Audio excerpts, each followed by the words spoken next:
Olá pessoal, boa noite, sejam bem-vindos a mais uma edição do Rural Notícias. E vamos aos principais destaques desta sexta-feira, 30 de dezembro. Em live de despedida, presidente Bolsonaro defende o agronegócio e diz que o Brasil não vai acabar no próximo dia 1º. Lula confirma a indicação do senador Jean Paul Prates para presidir a Petrobras. Futuro ministro da Fazenda, Fernando Haddad, anuncia o nome de 2 mulheres para presidir Banco do Brasil e Caixa Econômica Federal. Em entrevista ao Mercado e Companhia, ministro do Desenvolvimento Agrário fala sobre os principais desafios para a agricultura familiar em 2023. Preço do diesel volta a cair nos postos brasileiros e fica abaixo de R$ 7,00. Réveillon chegando e frutas típicas registram oscilação de preços. E tem produtor no Rio Grande do Sul com motivo para brindar. Espumante gaúcho conquista certificação inédita. Até então, somente as bebidas produzidas na Europa tinham esse reconhecimento.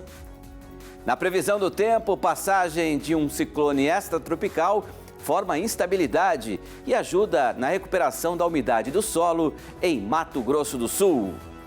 Tem também as cotações, análises e muito mais. Continue com a gente. Rural Notícias começa agora.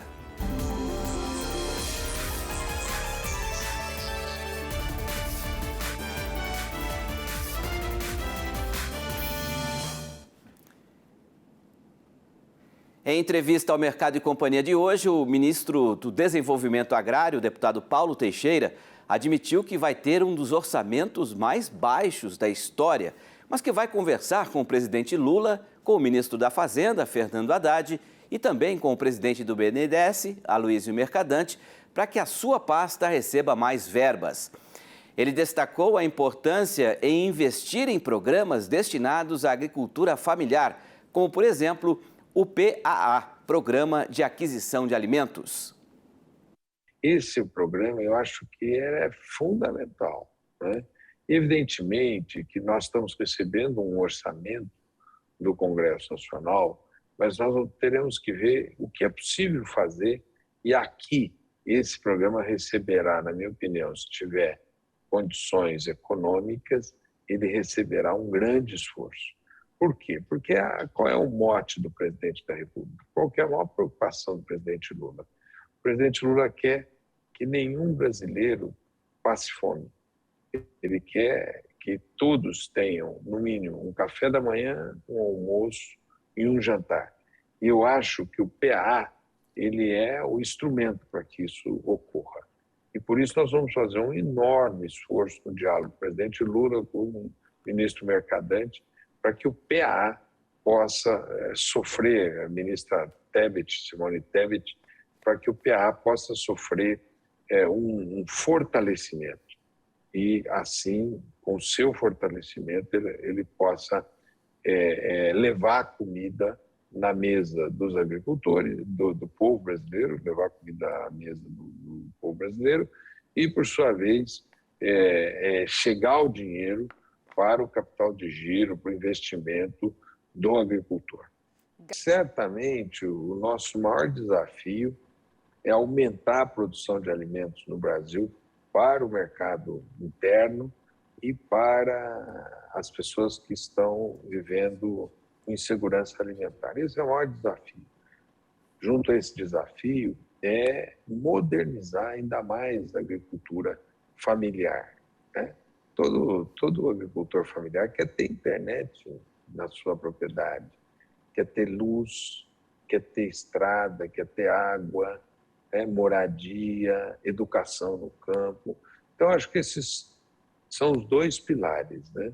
O pilar de aumentar a produção de alimentos e o pilar de modernização da agricultura familiar no Brasil. Nós temos um território imenso, o Brasil é um continente, e esse território será certamente priorizado nesse governo do presidente Lula.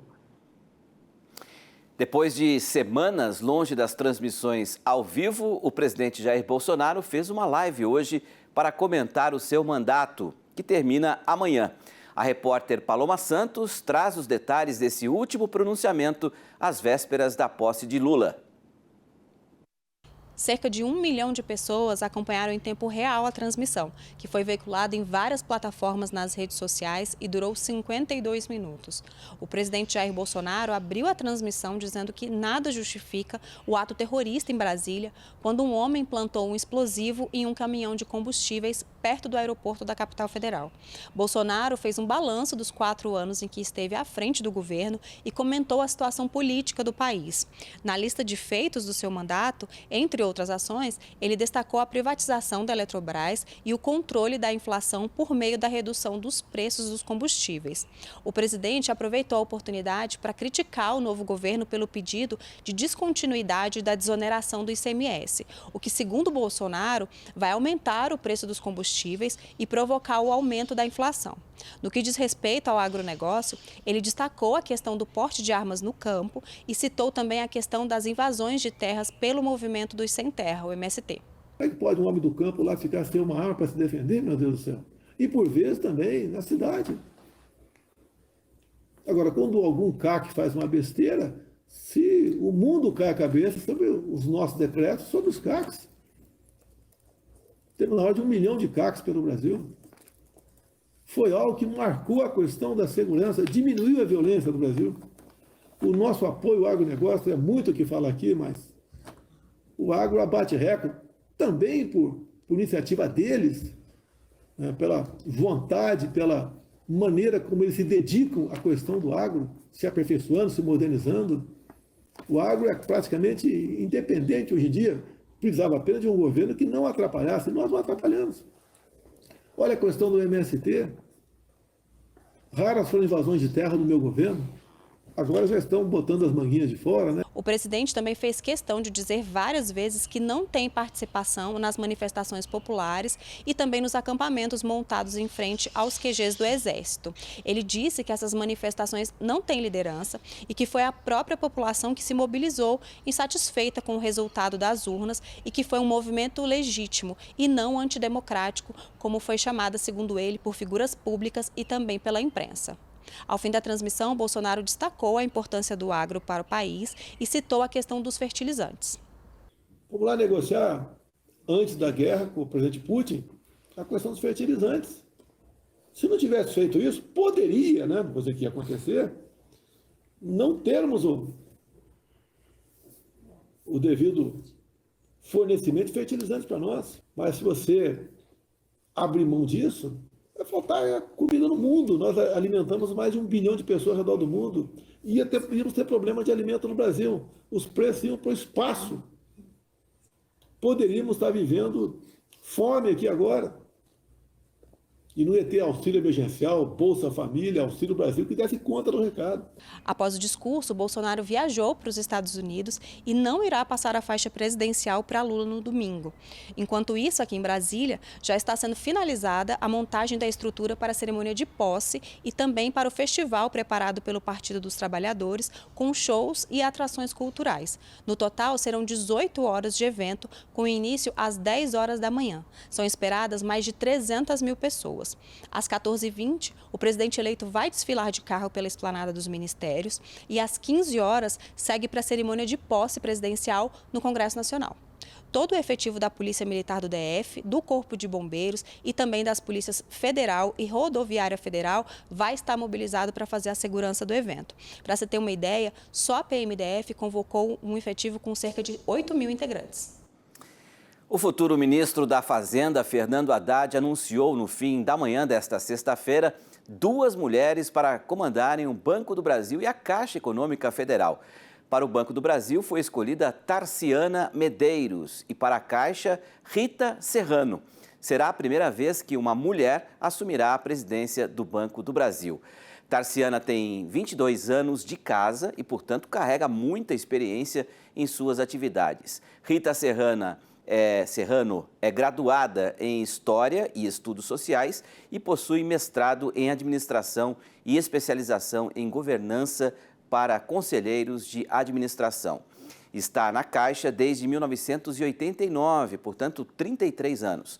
Haddad disse que é uma agenda bastante desafiadora e ambas estão animadas com as tarefas que foram entregues a elas pelo presidente Lula. E hoje o presidente Lula anunciou o nome que vai indicar para a presidência da Petrobras. Através de uma rede social, Lula disse, abre aspas, gostaria de anunciar a indicação de Jean Paul Prates para a presidência da Petrobras, advogado, economista e um especialista no setor de energia para conduzir a empresa para um grande futuro, fecha aspas. O nome não é uma surpresa, já que durante a transição, o senador petista pelo Rio Grande do Norte coordenou a equipe de petróleo, gás natural e biocombustíveis.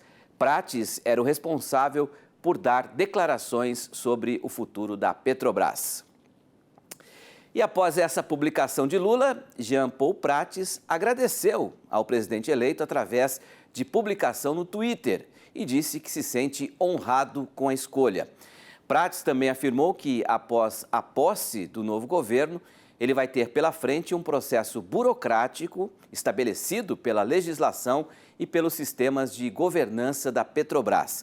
O senador disse ainda que, abre aspas, a Petrobras é uma empresa forte, exemplo internacional de capacidade técnica, empenho e determinação. É uma companhia que existe como empresa de economia mista que alia capitais privados e estatais e precisa conciliar essa natureza ao seu papel estruturante na economia do país. Fecha aspas. O indicado de Lula também afirmou que é preciso investir na transição energética para atender às necessidades do país, do planeta e da sociedade, além dos interesses de longo prazo de seus acionistas. E o presidente eleito Lula disse que vai adotar outras medidas que não a redução de impostos para conter o preço dos combustíveis. Vamos então perguntar ao Miguel Daoud quais seriam as alternativas, Daoud, para que os preços dos combustíveis continuem reduzidos, né, sem abrir mão, né, dessa questão da isenção fiscal. Boa noite, Daoud. Boa noite, Petri, boa noite a todos. Pois é, Petri, você sabe, há muito tempo eu sempre fui favorável que o preço dos combustíveis aqui no Brasil não seguisse o preço internacional, por uma razão muito simples, né? Eu já explico já a tua pergunta. Por uma razão muito simples. O Brasil hoje ele é praticamente autossuficiente em petróleo. O que ele não consegue é exatamente refinar todo o combustível que precisa. Se nós calcularmos o custo hoje de extração de um barril de petróleo, mais o seu refino no Brasil, Petri, ele não chega aí a $28. E não tem sentido você praticar um preço internacional de $60, $90, $80 o barril do petróleo, né? O que você teria que fazer era uma simples regra de 3, onde o petróleo, o combustível importado, ele tivesse, evidentemente, uma compensação dentro do que você produz aqui. E quando você estabelece a paridade cambial, quando você estabelece essa paridade do preço internacional do petróleo, você estaria usando a mesma política adotada pelo Japão, né, que não tem nenhuma gota de barril de petróleo. Então, portanto, eu acho que rever essa política é muito importante. E o que ele está dizendo, essa desoneração dos impostos federais que existe hoje para os combustíveis, ele não vai continuar e, mesmo assim, o preço dos combustíveis não subirão, uma vez que o preço do o dólar vem caindo, pode vir até abaixo de 5, e o preço do petróleo também está estável. O Prates disse o seguinte, olha, eu vou sentar lá primeiro, isso é um processo burocrático, como ele colocou, vai levar aí 40 dias, e ele vai começar a discutir. E será criado um conselho, Petri, um conselho em que vai participar o Ministério da Economia, o Ministério da Energia e empresas, né, do sistema de petróleo do Brasil, e que vão discutir exatamente essa estratégia. Qual é a ideia? Aí eu estou antecipando, né? Hoje, os estados eles começam a perder a arrecadação porque eles abriram mão do ICM e o que eles abriram é definitivo, não tem retorno, e na reforma tributária, provavelmente, esse ICMS seja revisto e a política do preço dos combustíveis será adequada a uma realidade econômica. Na época que Michel Temer fez essa paridade, evidentemente a Petrobras tinha enormes prejuízos causados pelo governo da Dilma, né, que tentou manipular esses preços e acabou gerando prejuízos sérios na Petrobras. E com essa política até então, você já recuperou. Preocupação dos acionistas. Preocupação dos acionistas, evidentemente, você é acionista de uma empresa que tem uma política pública, né, que deve ser respeitada. Então, portanto, Petri, eu particularmente sou favorável a isso, não acharia que deve subir, né, não pode subir o preço dos combustíveis, e nós temos que, evidentemente, usar o nosso petróleo como indutor e como oportunidade de crescimento. Não sei se vai ser feito mais refinarias, mas vamos ver o que acontece e vamos ficar de olho, né, Petri, para ver se a gestão da Petrobras não vai ser aquela gestão que tínhamos lá atrás, com dúvidas, com benefícios a amigos, né? Nós vamos ficar de olho, temos que fazer isso. Portanto, Petri, aí, não sei se eu respondi objetivamente a sua pergunta. Respondeu sim, já vimos esse filme antes e o final não foi muito bom. Daúde, um ótimo final de ano aí, um feliz 2003 para você, nos vemos na segunda-feira, meu caro. Boa noite. Boa noite, Petri, um abraço a você. Sei que você está muito triste pelo falecimento do Pelé, que você sempre foi um comentarista do futebol, sempre teve contato, né, com esse ídolo que o Brasil perde. Sem dúvida.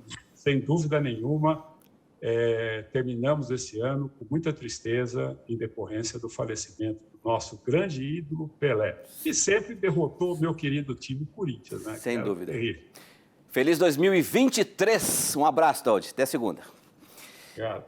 Veja logo mais, Réveillon chegando e frutas típicas registram oscilação de preços. E ainda, preço do diesel volta a cair nos postos brasileiros e fica abaixo de R$ 7,00. Voltamos já já.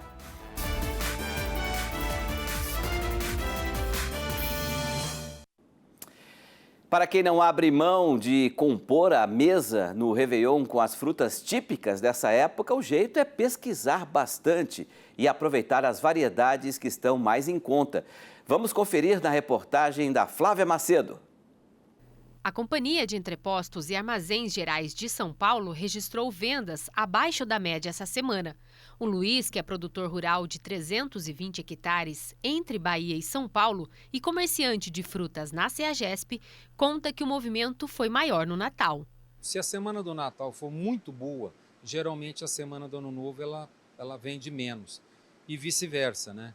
Então a gente já não esperava essa semana que fosse um volume tão grande, né? Mas também a gente não esperava que a queda fosse tão grande.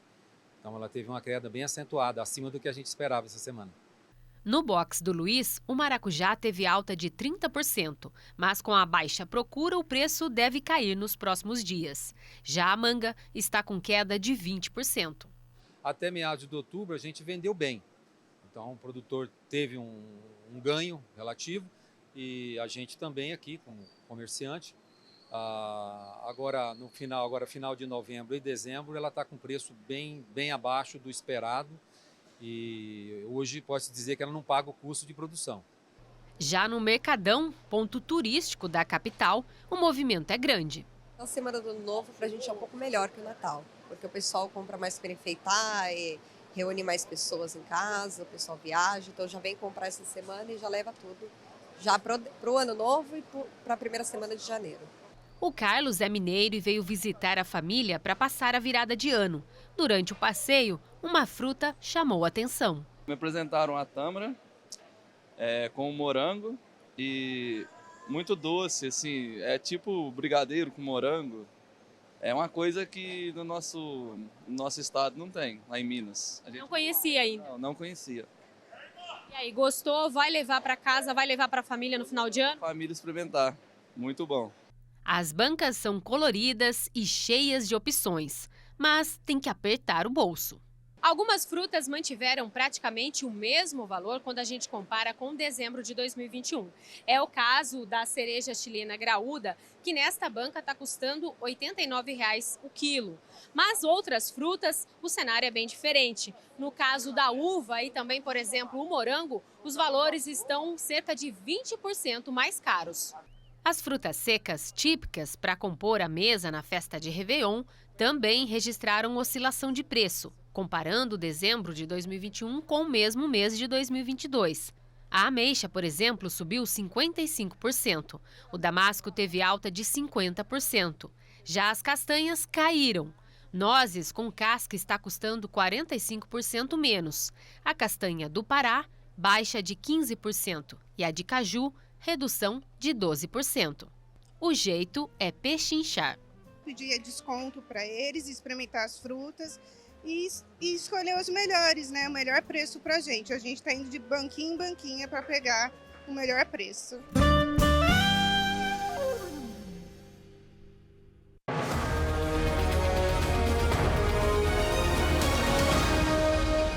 A estimativa da safra de trigo na Argentina na temporada 22-23 pode ser reduzida novamente por causa das geadas tardias e uma seca histórica que prejudicaram as lavouras no país. No início da temporada, a previsão era de uma colheita de 20,5 milhões de toneladas. Agora, a expectativa caiu para 12,4 milhões de toneladas, queda de quase 40%. O preço do diesel volta a cair nos postos brasileiros e fica abaixo de R$ 7,00 o litro. Segundo o índice de preços Ticket-Log, o recuo de 2,68%, o tipo comum do combustível encerrou o mês a R$ 6,83. Já o diesel S10 recuou 2,38% em relação ao mês anterior e ficou cotado a R$ 6,94. O line-up, a programação de embarques nos portos brasileiros, projeta a exportação de 1.715.000 toneladas de soja em grão para dezembro, conforme levantamento realizado pela Safras e Mercado. O volume embarcado no mês soma 1.245.000 toneladas. No mesmo mês do ano passado, as exportações somaram 2.525.000 toneladas. Em novembro, foram 1.986.000 toneladas. A participação de hoje vem lá da Bahia. O Wellington, da fazenda Lagoa Redonda, no município de Canarana, está preocupado com a lavoura de feijão e pediu a previsão do tempo para a região dele. Vamos ver. Aqui é o Wellington, aqui, da fazenda aqui, Lagoa Redonda, município de Canarana, Bahia. Eu quero ver a expectativa aqui da chuva para janeiro, fevereiro e março. Eu estou com o feijão aqui todo florado, já na formação dos grãos. Legal. Vamos ver então, né, como é que fica a previsão do tempo para Canarana, na Bahia, e também para todo o país com a Stephanie Toso, da Clima Tempo.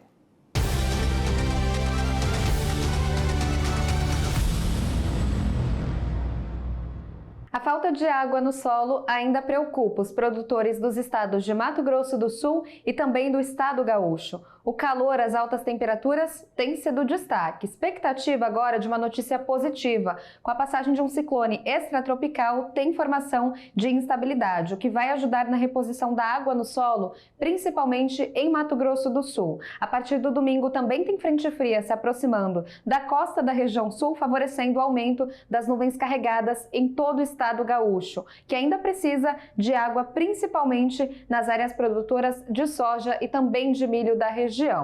Para este sábado, ainda tem previsão de temporais em grande parte do Brasil. O último dia do ano termina abafado, ainda com formação de zacas e com esses ventos constantes que sopram do mar contra a costa, favorecendo nuvens carregadas entre Rio de Janeiro, Belo Horizonte e também a capital paulista. Vai ser um dia bem abafado. No decorrer do sábado, esse sistema já se desconfigura, mas a umidade segue alta. Tem previsão de chuva em Brasília, Palmas, na região de São Luís, no Maranhão, em Belém, no Pará e também na região de Cuiabá. Em Mato Grosso do Sul, apesar das pancadas de chuva ainda acontecerem, são mais irregulares e mal distribuídas, mas já ajuda a aliviar o calorão. Pelo Rio Grande do Sul, tempo firme, ainda é bastante seco, inclusive em Porto Alegre, com máximas passando de 30 graus. Não chove em Florianópolis, pelo norte de Minas e também no interior da Bahia. Já na maior parte do Nordeste, tem a zona de convergência intertropical, aumentando as condições de chuva entre o litoral do Piauí e também do Ceará. Já em relação à chuva na virada para 2023, ainda tem atenção para as capitais Manaus, Boa Vista em Roraima, Porto Velho em Rondônia e Rio Branco no Acre. Ainda pode chover em grande parte do centro e norte do Pará e também no interior de Minas. Já no Rio de Janeiro, a chuva é isolada, fraca e pontual, o que não atrapalha as festividades. Já no litoral de São Paulo e do Rio Grande do Sul, tempo firme durante a virada, inclusive na capital paulista. Em Porto Alegre, a máxima chega a 35 graus e não tem previsão de chuva. Na capital paulista, a chuva ainda se concentra entre tarde e começo da noite e depois perde intensidade. A máxima chega a 26 graus na tarde do sábado. Já em Cuiabá, a temperatura dispara e ainda ocorrem pancadas bem típicas de verão. Já na capital Salvador, a chuva é fraca, bem pontual e isolada. Durante toda a manhã, o sol predomina forte, máxima chegando a 31 graus.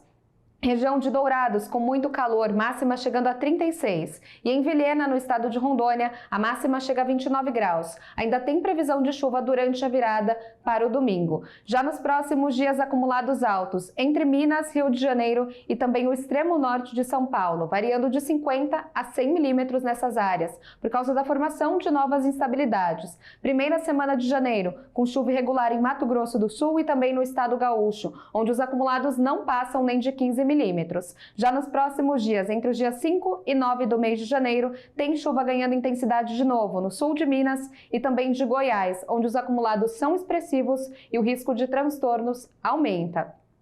Agora, respondendo à pergunta enviada pelo Elton sobre as condições de chuva na região do estado da Bahia. Ainda tem muita instabilidade na região de Canarana. A chuva ainda persiste ao longo desses próximos meses, mas ainda de forma mais irregular. Nessa primeira semana de janeiro, com total de acumulados em torno de 173 milímetros. 17 dias com chuva mais regular, o que ainda pode paralisar algumas atividades em campo e lavoura. Mas já no mês de fevereiro vamos observar uma janela de tempo seco entre os dias 1º e 21, um total de 2 dias apenas com chuva de forma mais significativa, cerca de 6 milímetros acumulados na região nesse período. Já no mês de março, a chuva retorna com um pouco mais de intensidade, aí sim os acumulados voltam a se aproximar de 50 milímetros, totalizando 15 dias com chuva de forma mais regular ao longo de todo o mês, um total de 206 milímetros para essa região. Você também quer ter a previsão do tempo aí para a sua região? Uma dúvida a ser respondida? É fácil, aponte a câmera do seu celular para este QR Code que aparece no canto da sua tela ou mande uma mensagem no nosso WhatsApp. O número é 11 943 13 42 34. Participe também através das nossas redes sociais. Corre lá e nos ajude com sugestões de assuntos que você quer ver aqui no RN. Participe! Semana que vem tem uma série especial sobre gestão na propriedade. As reportagens serão exibidas nos jornais do Canal Rural e trazem dicas para melhorar o negócio e ter mais rentabilidade.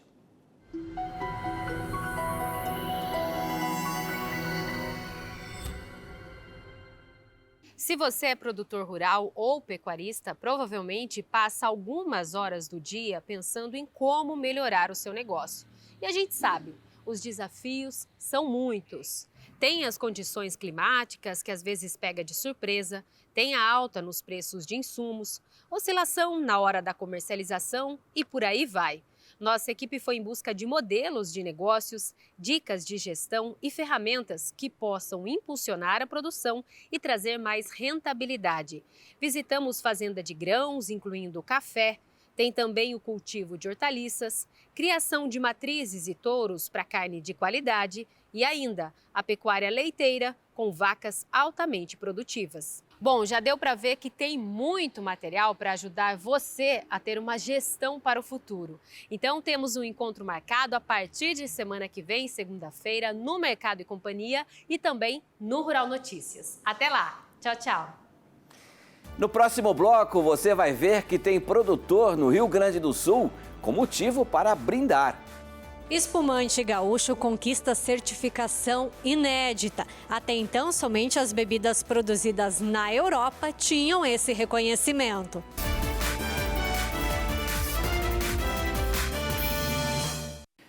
Os espumantes produzidos em uma região da Serra Gaúcha conquistaram um reconhecimento inédito para o Brasil.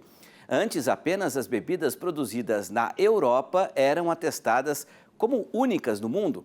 O certificado deve incentivar ainda mais a produção de espumantes no Rio Grande do Sul.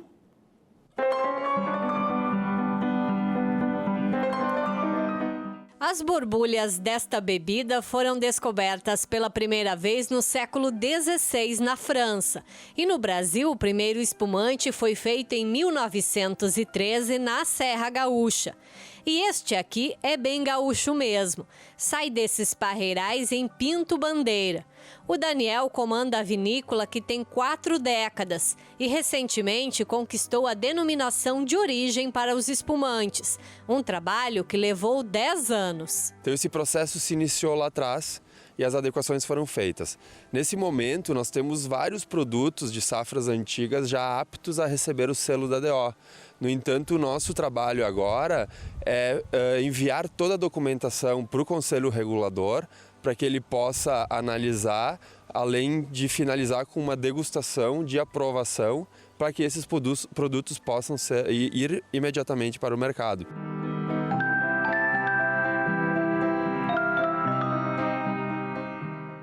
Essa é a primeira denominação de origem exclusiva para espumantes no Novo Mundo. Até então, somente países como Itália e França tinham esse reconhecimento. Ter uma denominação de origem significa que a bebida é única, de uma região delimitada, também com características geográficas únicas. O reconhecimento vale para 5 vinícolas da região e que produzem seguindo regras específicas. São 65 quilômetros quadrados que englobam vinhedos de Pinto Bandeira, Farroupilha e Bento Gonçalves. O parreiral tem que ser em formato de espaldeira e as variedades são Pinot Noir, Chardonnay e Riesling itálico. O método de produção tem que ser o tradicional, com segunda fermentação na garrafa. A gente está num local mais alto, né, uma altitude maior, né, num planalto. Então aqui é uma temperatura mais amena, noites mais frias, um local mais ventilado também. Então essa temperatura mais amena preserva melhor o frescor dos espumantes, a fineza. Então a gente vê que nossos espumantes conseguem ter uma expressão muito boa, uma fineza, uma elegância, que são pontos chave de qualidade no produto, né? O trabalho envolveu entidades de pesquisa e setoriais. Hoje, pelo menos 80 hectares têm potencial para produzir esse espumante. E a ideia é expandir mais com o replantio de vinhedos adequados, fora o estímulo turístico. A própria denominação de origem, ao restringir as práticas e fazer com que elas foquem e valorizem mais a tipicidade, certamente ela vai qualificar os produtos. E com isso o Brasil vai poder se apresentar um cartão de visita ainda melhor do que anteriormente. Então nós apostamos que a denominação de origem vai ser um gancho para o desenvolvimento de toda essa região. Pelo menos 20 rótulos já estão dentro das regras, mas é preciso comprovar.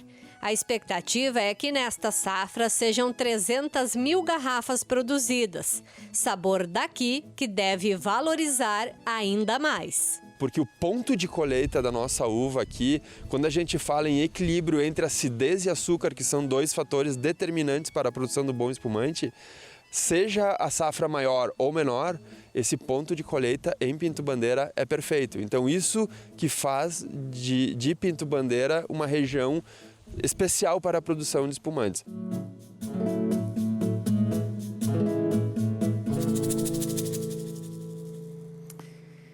E como hoje é sexta-feira, vamos ao nosso resumo da semana.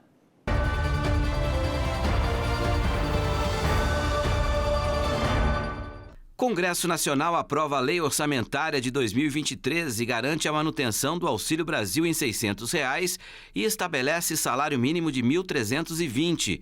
Já o orçamento previsto para a agricultura no próximo ano será 14% inferior ao de 2022. Secretário de Agricultura de Minas Gerais faz balanço positivo da produção agropecuária no estado e cita o custo de produção e as intempéries climáticas como principais desafios em 2022. Em São Paulo, campanha de vacinação contra a febre aftosa termina com adesão de 99% do rebanho do estado. Na Bahia, a produção agrícola bate recorde em 2022 e tem participação importante do PIB do estado. Lavouras de milho no Rio Grande do Sul somam prejuízos acima de 70% por causa da falta de chuvas. A Bimac projeta faturamento de R$ 92 bilhões em 2022, crescimento de 5% em relação ao ano passado. Futuro ministro da Fazenda, Fernando Haddad, anuncia mais 2 nomes que irão compor a sua equipe no governo e pede a Paulo Guedes que não prorrogue a desoneração dos impostos federais sobre combustíveis. Há 2 dias da posse, Lula anuncia os 16 ministros que faltavam para completar a lista dos 37 ministérios. Carlos Fávaro será o ministro da Agricultura e Pecuária. E Paulo Teixeira vai assumir o desenvolvimento agrário. Simone Tebet foi a escolhida para o planejamento e orçamento. E Marina Silva vai comandar a pasta do meio ambiente. Preço do leite pago ao produtor cai 6,2% em dezembro, mas no ano acumula alta de pouco mais de 13%. E o Rural Notícias chega ao fim nesta última edição de 2022. E para encerrar, a Flávia Macedo traz uma mensagem para você, produtor rural, que mais uma vez foi guerreiro, enfrentou muitos desafios ao longo deste ano. Que 2023 seja repleto de conquistas, saúde e muita paz. Até segunda. 2022 foi um ano de recordes e muitos desafios para quem tem um olho na terra e o outro no céu. Um deles foi o clima, com mais um ano dos efeitos do fenômeno Laninha. Estiagem em algumas regiões, mas chuva em excesso em outras. Teve granizo e até neve no mês de novembro. A guerra na Ucrânia trouxe insegurança no abastecimento de fertilizantes. E uma certeza foi o aumento no custo de produção. E no caso dos adubos, a média de preços mais que dobrou na comparação com 2021. Os valores dos combustíveis também subiram e desafiaram a planilha de despesas do produtor até meados deste ano, quando então houve a redução temporária do ICMS. Vimos ainda avanços na infraestrutura, como, por exemplo, a conclusão da BR-163 e o início das obras da Ferrovia de Integração Centro-Oeste, além de outras concessões ferroviárias. Apesar das dificuldades, vimos o recorde da safra de grãos 21-22. Com isso, mais uma vez o agro fez a diferença na economia brasileira e manteve a balança comercial do país positiva. Também acompanhamos as eleições majoritárias que escolheram presidente, governadores, deputados e senadores. E em todos esses fatos que marcaram o ano de 2022, o Canal Rural esteve junto com você, produtor rural, pecuarista e todas as pessoas que atuam na cadeia produtiva do agro brasileiro. Nos nossos telejornais, no site e nas redes sociais, trouxemos reportagens, análises, entrevistas que, por sinal, voltaram com força total este ano.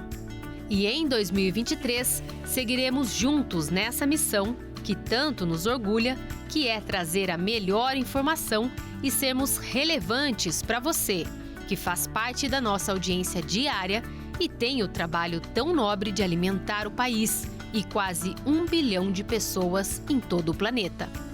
Que 2023 seja produtivo.